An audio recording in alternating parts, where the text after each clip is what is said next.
der Strassenstrich am Silke ist einfach unappetitlich. Das hat doch nichts mehr zu tun mit gepflegter Prostitution.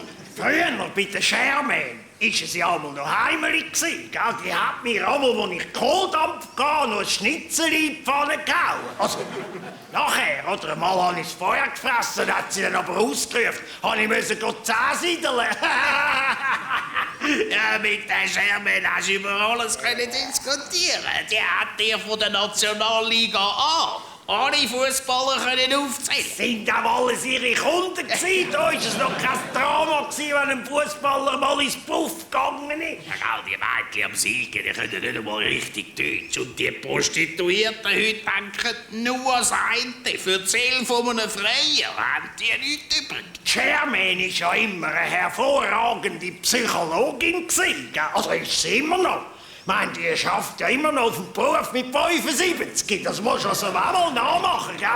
Die hat ja bei der AK den Fernkurs gemacht, die Menschenkenntnis für Fortgeschrittene.